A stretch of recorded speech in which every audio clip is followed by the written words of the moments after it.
The great palace of the alien noble was carved from black stone and silver crystal. Its tall towers shone under the twin suns, casting long shadows over the cold marble floor. Hundreds of alien guests stood quietly as the noble entered the throne hall. His long robe dragged across the ground and his golden eyes glimmered with pride. Everyone feared him. Everyone obeyed him. But today they came for something strange. Today he was giving away his daughter. She stood near the steps of the throne, small and thin, her pale skin glowing under the hall lights. Her long white hair fell over her face, hiding her expression. She looked like a ghost among monsters. She said nothing, moved nothing. She had not spoken since birth. No cry, no word, not even a sound. The noble raised his hand for silence. The hall obeyed. He looked down at the human traitor who stood alone in the center of the floor. The man wore a faded coat, boots covered in stardust and eyes full of confusion. He had come only to buy fuel for his ship. He had not expected to stand in the presence of royalty, or to be part of their games. "This," the noble said, his deep voice echoing, "is my daughter. She has no voice. She has no value.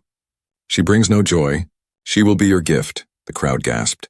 Then the noble laughed, cold, sharp, and cruel. The human blinked. I do not understand." "You need not understand," the noble said. "Take her. She is yours." The girl did not look up. She did not resist. She simply stood there, still and silent, as if carved from stone. The human hesitated. He wanted to refuse. He wanted to walk away. This was madness. She was not a thing to be traded. But something in her stillness caught him, a fragile shadow of pain hiding behind her silence. And behind that pain, maybe, hope. He stepped forward. The nobles whispered. The guards shifted their weapons. The girl lifted her eyes just enough to see his boot stop in front of her. He offered his hand slowly, carefully, as if approaching a wild creature. She stared at the hand. Seconds passed. Then she moved. The smallest movement anyone had ever seen from her. She placed her cold fingers in his warm palm. Gasps filled the hall. The noble laughed louder. "Take her, human. She is your burden now." The human nodded once. He did not speak again. He only held her hand gently and turned toward the great doors. The girl followed silently, her steps quiet as falling dust. The crowd watched them go, whispering like dry leaves. Outside, the air was sharp and cold. The human guided her down the palace steps toward the landing docks where his ship waited. The twin suns were sinking behind the hills, painting the sky with purple light. She walked like someone who had never walked before, as if each step might break her. "Do you have a name?" he asked softly. She gave no sign she heard. He sighed. "All right. You don't have to speak." Not yet. They reached his small starship. The metal hull was old and scratched, the name painted on the side half faded. The ramp hissed open, releasing warm air and the smell of engine oil. The girl flinched at the noise. "It's okay," he said gently. "You're safe." She stood still for a long time, staring at the ramp. Then she stepped forward and entered his world. Inside the ship, the lights were dim and soft. The crew, a handful of rough traders and mechanics, froze when they saw her. One man whispered, "Is that the silent heir?" Another spat and muttered, "Bad luck. She's cursed." The human ignored them. He led her to a quiet corner and brought an old blanket. "Here," he said, placing it around her shoulders. "It's warm." She didn't react. Her eyes wandered across the cabin, studying every pipe and panel as if learning a new language. The crew kept staring, whispering. But when the captain, this strange human, glared at them, they turned back to their work. The engines rumbled and the ship lifted from the dock. As the palace grew small below, the girl sat near the window and watched the stars. Her reflection looked fragile in the glass, like a small ghost drifting between suns. The human stood behind her, arms crossed, wondering what kind of life she had lived in that cold palace. Wondering why her father laughed like that. Wondering what kind of person she could become. If someone simply chose to be kind to her.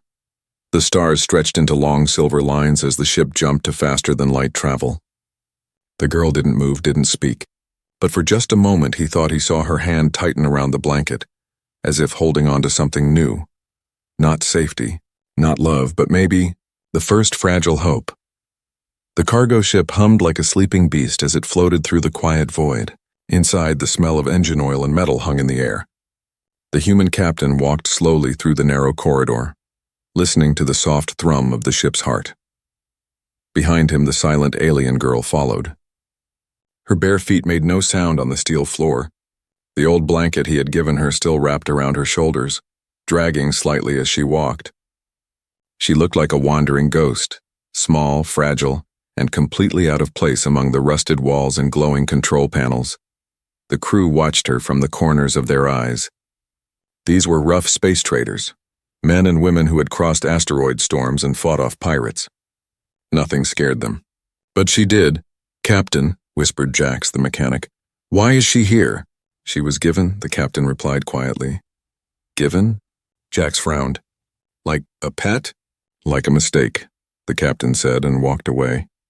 He led her to the main cabin where stars spread like silver dust across the black window. She stood there staring at the endless sky. Her eyes reflected the stars, but her face showed nothing. No fear, no wonder. "Just quiet," the captain crouched near her. "Do you understand where you are?" he asked gently. She blinked slowly.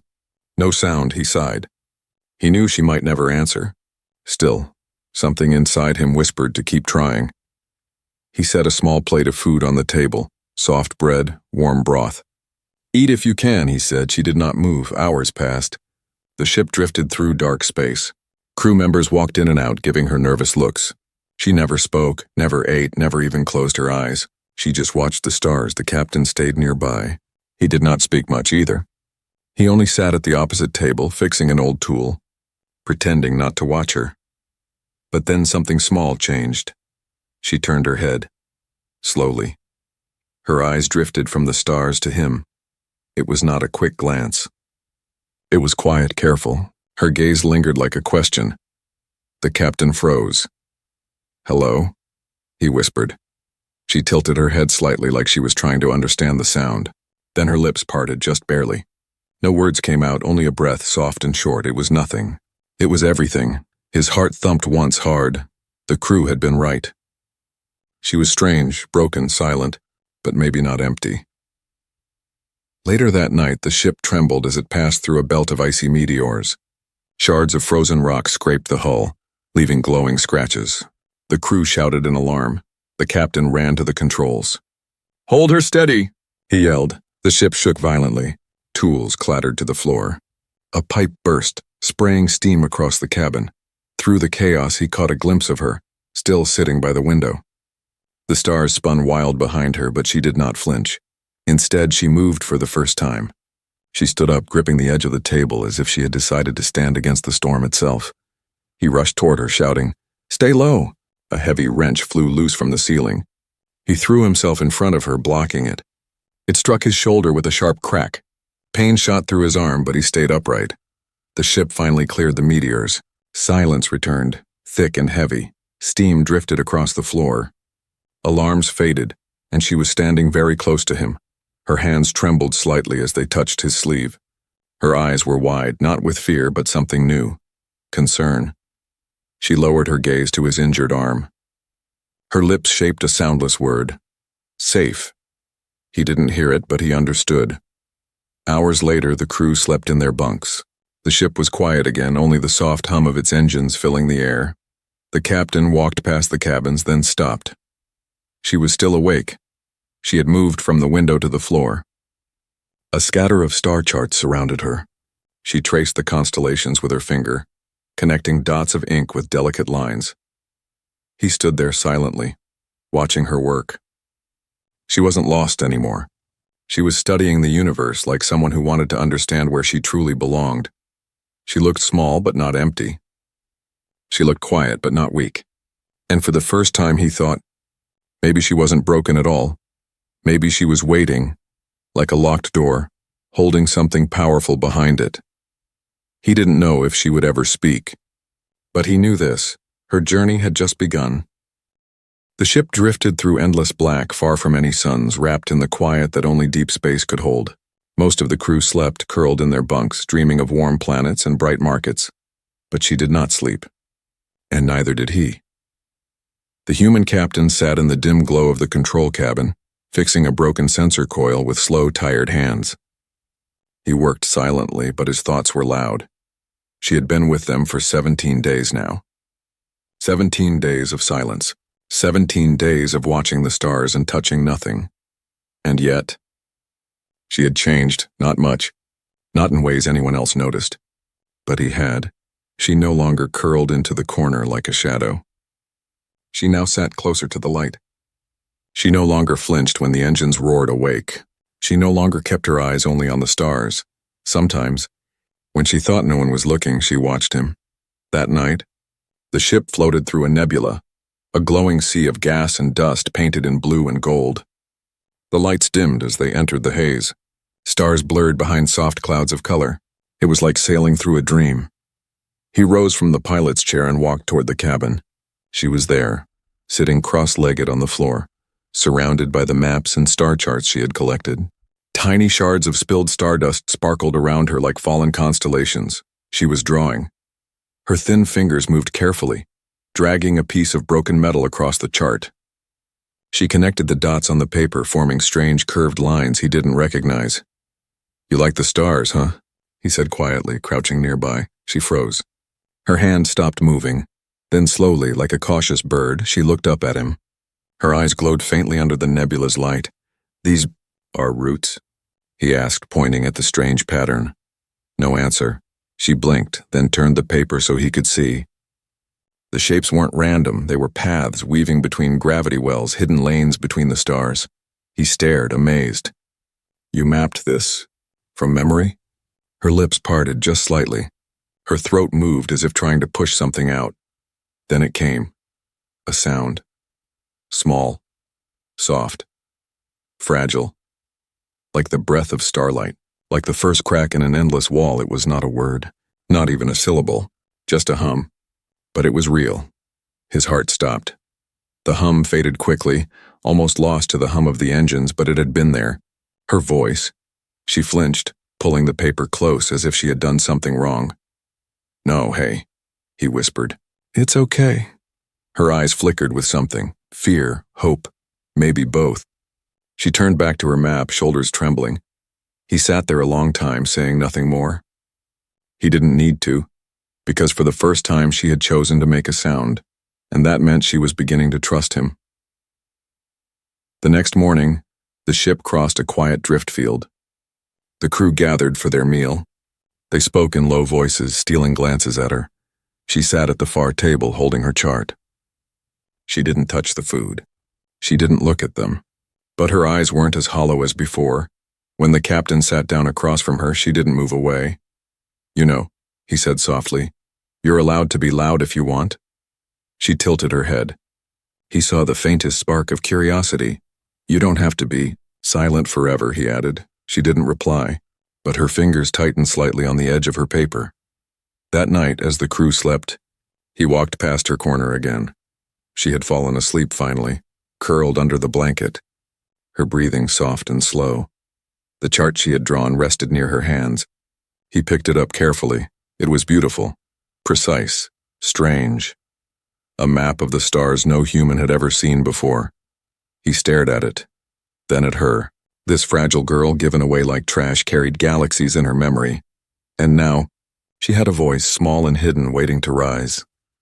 He placed the chart back gently and whispered, even though she could not hear him, "You are not broken." And somewhere in her sleep, she made a sound again, tiny, soft and real. The second sound she had ever made. The sound of a soul waking up. The stars vanished.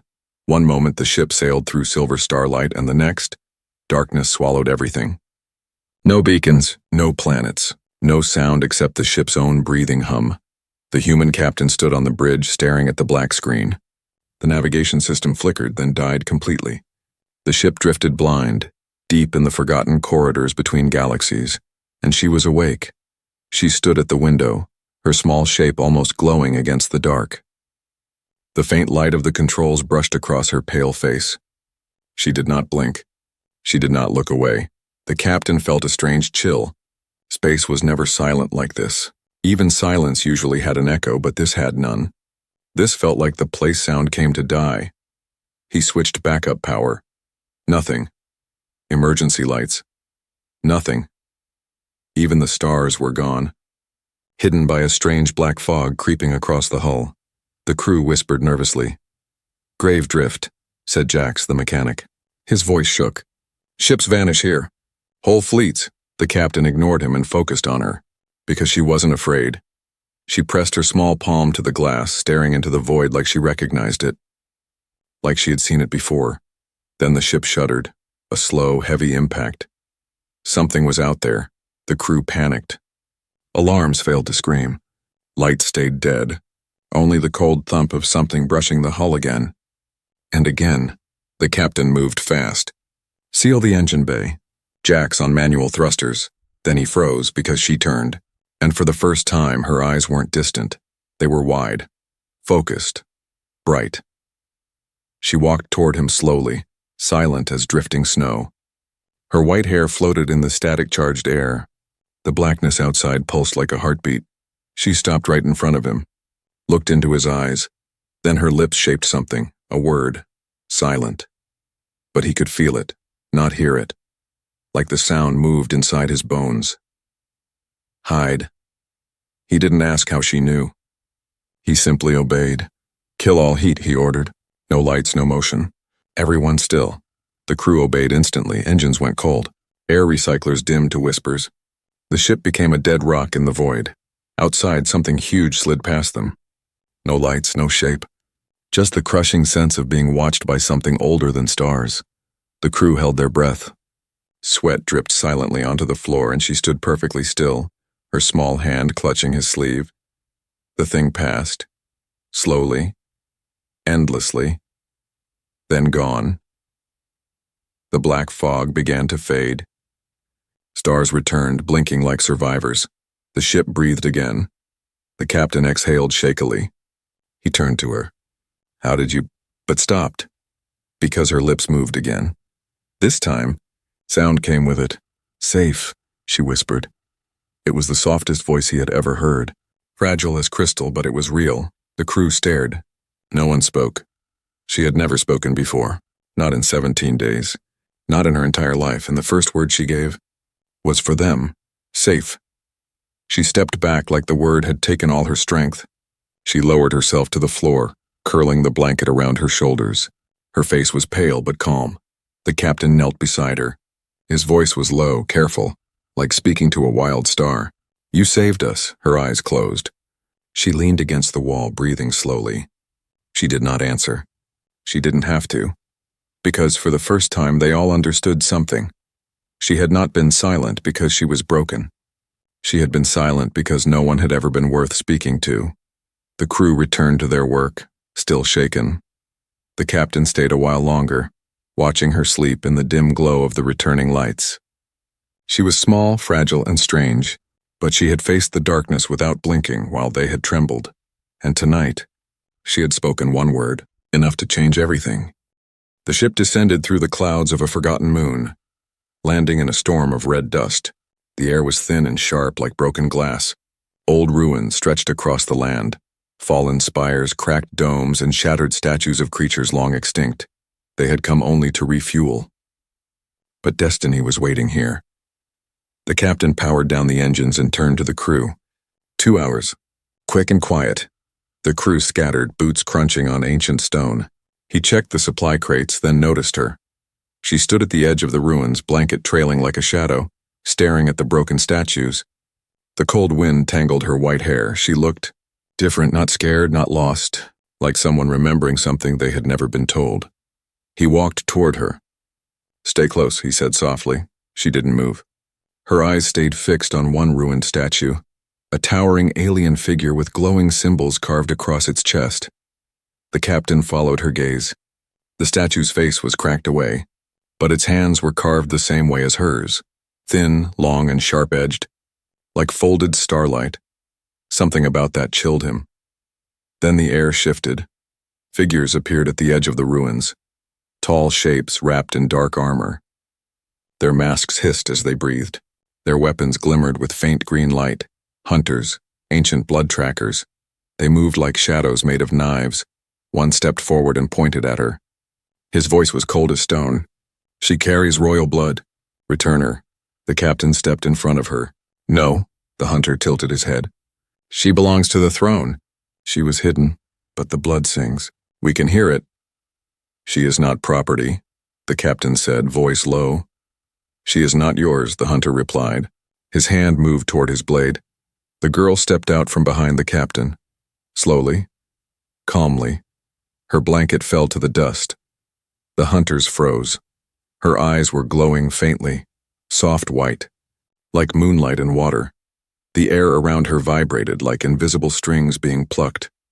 Dust rose in spirals. Cracks spread through the stone beneath her bare feet. The hunter stepped back in fear. She lifted her hand. Power hummed through the air like a sleeping storm. The hunters' masks flickered. Their blades sparked, but she did not attack. Instead, she lowered her hand and turned back to the captain. Placing both small hands on his arm, her voice came, quiet and trembling. Home. The word hung in the red air like a secret finally spoken. The hunters faltered. They had expected fire, rage, blood. They had not expected mercy. They had not expected love. She chooses you, one whispered in shock. She defies the blood. Another hissed. She rewrites it, said the third, almost afraid. Then, without another word, they vanished into the dust like shadows fleeing the light. The ruins grew silent again.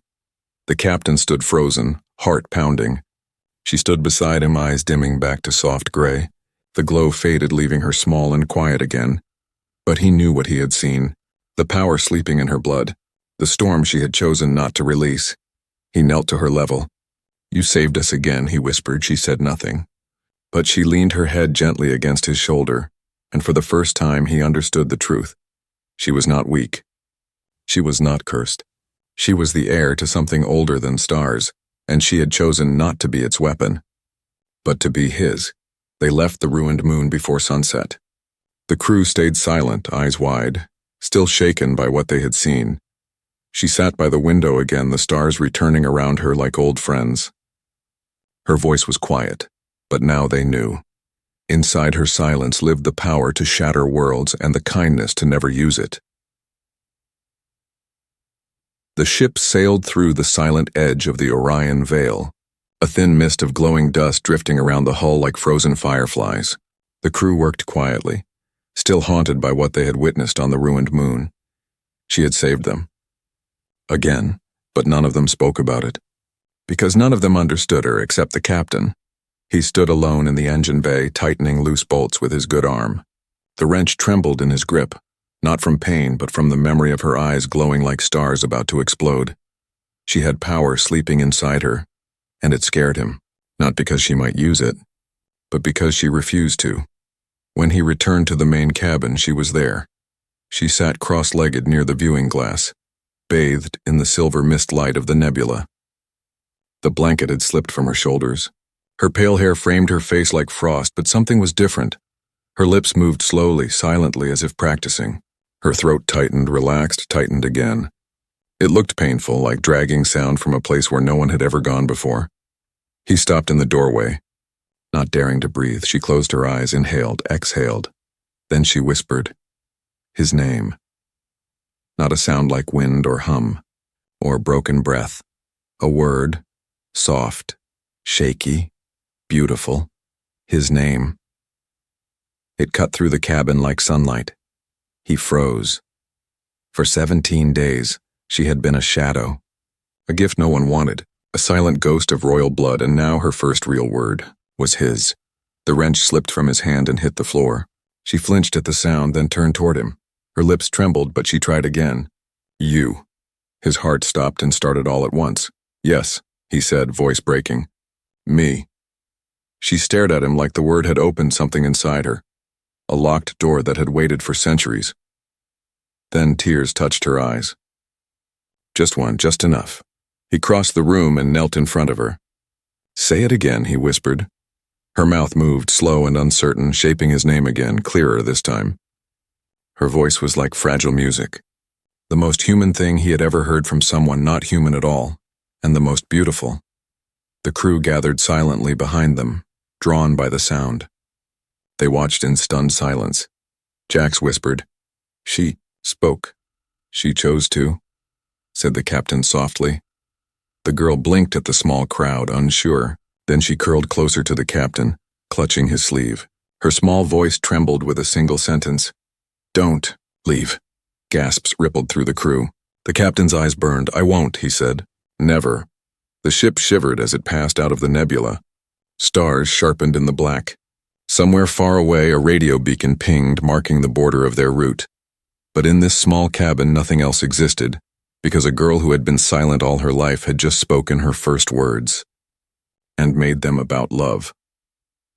Later, she slept curled beside the viewport, wrapped in her blanket again. The crew returned to their duties in quiet awe. The captain stood watching her, breathing slow and steady, her lips still faintly shaped around his name, and he realized something terrifying and wonderful. Her voice was not just sound. It was choice. It was freedom, and she had given it to him. He touched the cold glass beside her, staring at the drifting stars. "She's not a gift," he whispered. "She's a miracle." The palace looked smaller now. When the human captain's ship descended through the silver clouds and touched the landing pad, the black towers no longer seemed mighty, only hollow, like broken teeth under a fading sun. He stood at the ramp, boots sinking into the smooth stone. The wind howled between the towers, carrying the faint echo of the same cruel laughter that had once filled these halls. The place where she had been thrown away, the place that called her worthless, the place that would now see what she had become. She stepped down beside him, no blanket, no fear, just her. Her white hair glimmered like snowfire under the pale light. Her eyes were clear now, no longer distant, no longer empty. The crew stood silently behind them, unsure if they were escorting a child or a new star. The palace doors opened with a deep groan. Inside, the alien noble waited on his black throne, golden eyes gleaming with lazy arrogance. The same hall where he had laughed as he gave her away stood frozen in cold silence. He looked at her, then at the human. "You return my property," he said. "She's not property," the captain replied, voice steady. The noble laughed softly. "She was broken, silent, worthless, and yet you bring her back, as if she matters." "She does," the captain said. "She does not speak," the noble said sharply. "She does," came a soft voice. The noble froze. It had come from her. She stepped forward. Each footstep echoed like a bell. The crowd of alien guards stirred, unsure if they were witnessing defiance or destiny. She stopped at the center of the hall, staring up at her father. Her small frame seemed to carry an ocean of still power. "I speak," she said softly. Her voice wavered, then steadied, stronger than it had ever been. The noble's golden eyes narrowed. "Who gave you permission?" She turned her head, looked back at the human, the man who had wrapped her in warmth when she was ice, who had protected her from meteors, darkness, and hunters, the man who had waited patiently until her soul was ready to wake. Then she looked back at the noble. "No one," she said. "I gave myself." A ripple of gasps filled the hall. The noble rose from his throne slowly. He stared at her, this small creature who once stood silent and broken in his shadow. "You dare defy your blood," he said quietly. "No," she whispered. "I rewrite it." Her eyes glowed faintly like soft stars. Not burning, not threatening, just alive. Then she turned fully toward the human. Her lips trembled, but this time with peace, not fear. And she spoke the words she had carried like treasure, hidden deep in her heart. "Thank you." The words rang through the hall, quiet yet unstoppable. They echoed against the black marble like the first sunrise in a dead world. The human felt his chest ache. He had not realized how much of himself he had given to her, until she gave something back, not power, not glory, just gratitude, pure and real. He knelt to her level, voice rough. "You don't need to thank me." "Yes," she said softly. "I do." The noble said nothing. His golden eyes dimmed. His laughter never came, because he understood something too late. She had not been silent because she was weak. She had been silent because she was waiting for someone worthy of her voice, and she had found him. She turned away from the throne and took the human's hand. Her small fingers wrapped around his like they had that first day, but now they were warm. Steady, sure, They walked out of the Black Palace together, through the cold wind into the waiting ship. The crew bowed their heads as she passed, not out of fear, but respect. She had come back not as a broken gift, but as someone who had chosen who she wanted to be. As the ship rose into the sky, the palace shrank to a shadow behind them. She stood at the viewport, eyes on the stars, voice quiet but strong. Home. And this time, when she said it, they all believed her.